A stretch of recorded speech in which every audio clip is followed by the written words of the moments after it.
సమావేశంలో అధ్యక్షత వహించిన ప్రసేన్ గారికి, వేదిక మీద ఉన్న పెద్దలకి, సభకు హాజరైన సాహితీ మిత్రులు, పెద్దలు, అభిమానులు, కుటుంబ సభ్యులు అందరికీ కూడా ధన్యవాదాలు. నిజానికి ప్రసేన్ గారు ఇందాక చెప్పినట్టు ప్రసేన్ గారి విజయానికి చాలా చేరువలో ఉంది. ఇంచుమించుగా 2 ఓవర్లు ఉంది, 2 బాల్సే కొట్టాలి. కాబట్టి విజయానికి మనం చేరువైనట్టే. ఆ పాత్ర నాది. కాబట్టి నేను 2 వాక్యాల్లోనూ ముగిస్తాను. India team గెలిచినట్టేను. ప్రసేన్ గారికి టైం చెప్పలేదు, టైం చెప్పలేదు. అయినా కూడా మనము రీచ్ అయిన తర్వాత ఇంకెందుకు ఆడతాము, కోర్టులు ఎందుకుంటాము, వచ్చేస్తాం బయటికి. కానీ విజయానికి దగ్గరలో ఉన్నాం కాబట్టి ఒక్క 2 మాటలు చెప్తాను. ప్రసేన్ గారు, విమలా మేడం గారు, మణి మాధవి గారు, అలాగే ముక్కామల చక్రధర్ గారు, వీరందరూ ఎందుకు వచ్చారు, నెల్లూరు ఎందుకు వచ్చారు, నెల్లూరుకి ఎందుకు రావాల్సి వచ్చింది, అవసరమా? నిజానికి మనం ప్రశ్నించాలి. ఎందుకు వచ్చారంటే అవసరం. నెల్లూరు చూడాలా, రంగనాయకుల స్వామి గుడి చూడాలా, పెన్నా నది చూడాలని రాలేదు ఇక్కడ ఎవరికి కూడా. పడి మాధవ్ గారు, సుధా గారిని చూడాలని కూడా రాలేదు.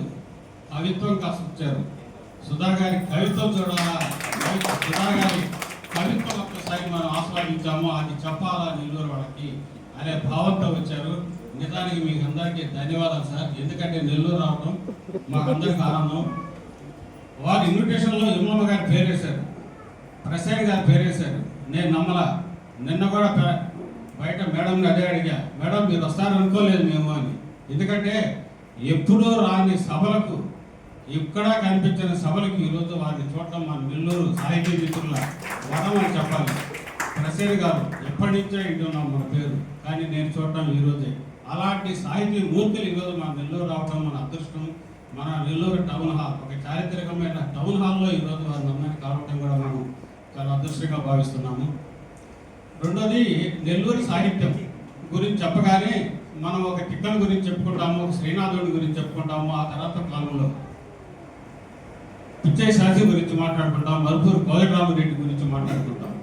కానీ ఆ తర్వాత కాలంలో ఒక పటాభి, ఒక గుంటూరు శేషేంద్ర శర్మ, ఒక దువ్వూరు రామిరెడ్డి గారు మన అభ్యుదయ కవిత్వానికి బీజాలు వేశారు. ఒక తెలుగు సాహిత్యంలో వాళ్ళు కొత్త వరవడి తీసుకొచ్చారు. ఈ రోజు కూడా వారి సాహిత్యం ఒక దిక్సూచిగా, నమూనాగా ఉంది. కానీ ఆ తర్వాత కాలంలో మన నెల్లూరు సాహిత్యము, నెల్లూరు కవిత్వం తెలుగు సాహిత్యంలో ఎక్కడ నిలబడింది అనేది మనం ఆలోచించుకోవాలి. నిజానికి ఎవరికి వాళ్ళు భుజాలు తట్టుకుంటూ, ఎవరికి వాళ్ళు ఈపులు తరుచుకుంటూ నేనేను మరో తిక్కలను, నేనేను మరో శ్రీనాథుడిని అని చెప్పుకోవడం కాదు.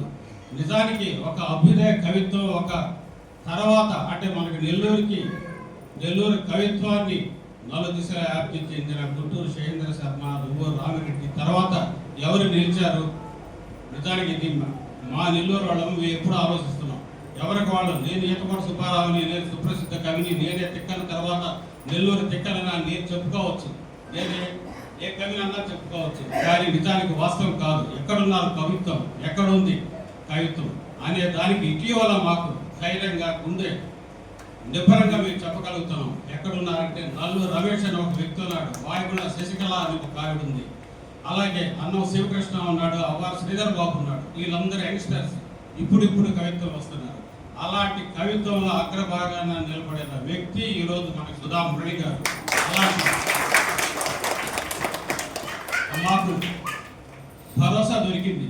నెల్లూరు కవిత్వాన్ని, నెల్లూరు కవిత్వ పీఠాన్ని తెలుగు సాహిత్యంలో నిలబెట్టుకునే వ్యక్తులు మాకున్నారు ఈరోజు అనేది ఒక భరోసా దొరికింది, ఒక ధైర్యం ఉంది. తెలుగు సాహిత్యంలో మాకు కూడా ఒక స్థానం దొరికింది. అలాగే వీరి గురించి చెప్పాలంటే 2 విషయాలు చెప్తానండి. నిర్వాణ ఒక కవిత నాకు వచ్చింది. ఒక విశాలాక్షి సంపాదకుడిగా నేను ఆ కవిత తీసుకున్నాను. దీన్ని ప్రచురించాలా వద్దా అని అనుకున్నాను. వద్దు అనుకున్నాను, కానీ లేదంటే రిజెక్ట్ చేయాలి, 2 చేయాలని. నచ్చితే ప్రచురిస్తాను, నచ్చకపోతే రిజెక్ట్ చేస్తాను. కానీ నాకు నచ్చింది నిజానికి కవిత. ఎలా అంటే ఒక పదంలో సింపుల్గా చెప్పాలంటే లడ్డులాగా వేసుకోవాలి నేను మొదటి పేజీలో ఆ కవిత. కానీ నేను వేయలేదు. వేద్దామా వద్దా చాలా రోజులు ఆలోచించాను. ఒకరోజు మేడం ఫోన్ చేశారు, అంటే మీ కవిత చేరింది బాగుంది, కానీ మీకు ఇమీడియట్గా దాన్ని ఆంధ్రజ్యోతికి పంపించండి అని. అంటే ఆంధ్రజ్యోతి వివిధ పేజీకి పంపించండి అని చెప్పాను. లేదండి వాళ్ళు ఏర్లేండి మీరేంటి అని. కాదండి మీరేంటి అని. శ్రీనివాస్ గారు అనే ఎడిటర్ గారు నాకు తెలియదు, వారికి తెలియదు. అక్కడ మెహర్ అనే పేజీ చూసే ఒక మిత్రుడు నాకు తెలియదు, వారికి తెలియదు. కానీ పంపించండి మీకు ఎందుకని చెప్పాను. వారంలో వారికి రిప్లై వచ్చింది. ఏమని వచ్చిందంటే మీ కవిత యాక్సెప్ట్ చేశాము అని. అంటే వారి ప్రతిభ, వారి స్టాండర్డ్, వారి ఆలోచన, వారి శక్తి, వారి కవిత్వం వారికి తెలియకుండానే తెలుగు నాట వ్యాప్తి చెందుతూ ఉంది ఈరోజు. అందుకే ఇలా చెప్పినట్టు ఒక ప్రసాద్ గారు కానివ్వండి, ఒక విమలమ్మ గారు కానివ్వండి, అందరూ ఎందుకు వచ్చారంటే ఆ కవిత్వానికి ముగ్ధులయ్యి వచ్చారు ఇక్కడికి. అలాగే ఇంకొక చిన్న విషయం చెప్పాలంటే, భువన్ చంద్ర గారు మద్రాసులో ఒక పుస్తకం ఆవిష్కరిస్తున్నారు. దాన్ని సమీక్ష చేసేదానికి పిలిస్తే ఎంతోమంది వస్తారు.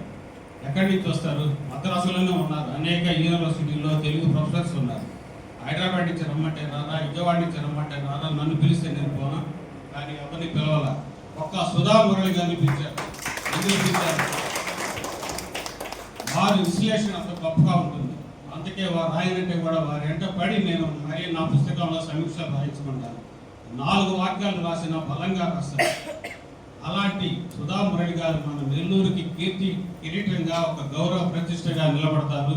వారి కవిత్వాన్ని మనకి రేపటి తరానికి ఇది ఇందాక చెప్పినట్టు ఇది ఈ రోజు కాదు, రేపటికి ఎల్లుండి కూడా నిలిచే ఒక కవిత్వ సంపుటి. అది మన నెల్లూరు నుంచి వస్తుంది అనేది ఇందాక కూడా మిత్రులు చెప్పారు. అవార్డులు వస్తాయి, మెమోటోలు వస్తాయి, సేవాలు వస్తాయి. అవి కాదండి కావాల్సింది. కవిత్వం బతకాలి, రేపటి తరానికి నిలబడాలి. ఆ కవిత్వమే ఈ తడి. కాబట్టి మన కవిత్వానికి ఇది గొప్ప. నెల్లూరు కవిత్వానికి వారికి కావచ్చు, కానీ నేను మాత్రం ఎక్కడ ఫీల్ అవుతున్నానంటే నెల్లూరు నుంచి తెలుగు కవిత్వంలో, తెలుగు సాహిత్యంలో రిప్రజెంటివ్ చేసే ఒక కవిత్వ సభ్యుడిగా దీన్ని నేను తీసుకుంటున్నాను. ఇలాగే మంచి కవిత్వ నిర్వహించి నెల్లూరుకి కీర్తి తేవాలని, వారి కవిత్వంలోనే ఒక నమూనాగా నిలబడాలని ఆశిస్తూ, ఆకాంక్షిస్తూ, వారిని ఆశీర్వదిస్తూ అందరికీ నమస్తే అండి. థ్యాంక్ యూ సుబ్బారావు గారు.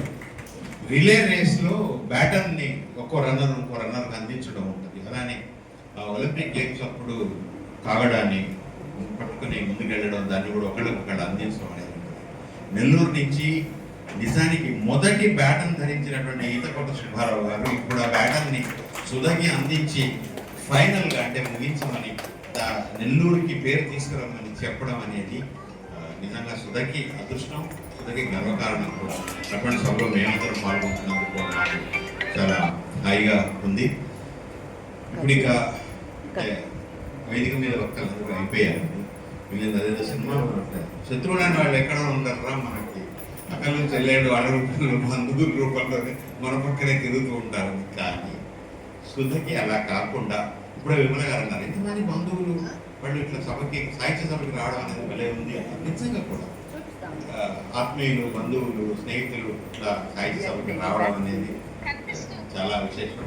ఒక 3-4 మాట్లాడించాలని తను అనుకుంది. మరి ఎందుకో తను సిగ్గుపడిందేమో కానీ మురళి గారి పేరు తను చెప్పలేదు, నేను చేయించాను మురళి గారి పేరు. ముందు మురళి గారు వచ్చి 4 మాటలు మాట్లాడాలి. రావాలి సార్, నో క్వశ్చన్, చెప్పబడి అందరి మీద ఆయన రావాలి. లేదు సార్, మీరు ఖచ్చితంగా మాట్లాడాలి. ఎందుకంటే నేను చక్రధర్ చెప్పింది, చక్రధర్ నా మాట తన మాటగా చెప్పారు. మేము ఇద్దరం అనుకున్న మాట అది. మీరు దయచేసి ప్లీజ్ ప్లీజ్ అక్కడే నిలబడి మాట్లాడండి. ఏంటి చెప్పండి, ఏంటి ప్లీజ్. మురళి గారు ప్లీజ్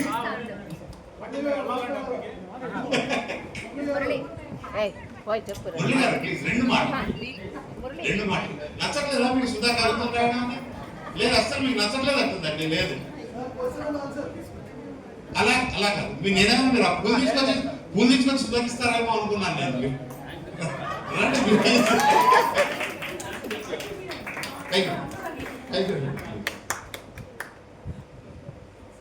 సుధా బాగా భయపెట్టేసినట్టుందండి.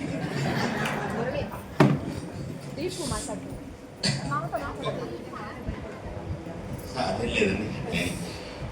ఇంకా మిగిలిన వాళ్ళందరూ కూడా అంటే వీళ్ళకి విశేషణాలు కానీ ఇంకా ఏమి ఉండవండి. ముందు రాధాకృష్ణ కర్ణి, రాధా కాదండి, రాధా కృష్ణ కర్ణి. ఈ పుస్తకం ఇంత అందంగా రావడానికి, ఈ పుస్తకంలో ఉన్న అక్షరాలన్నీ ఇంత అందంగా ఉండడానికి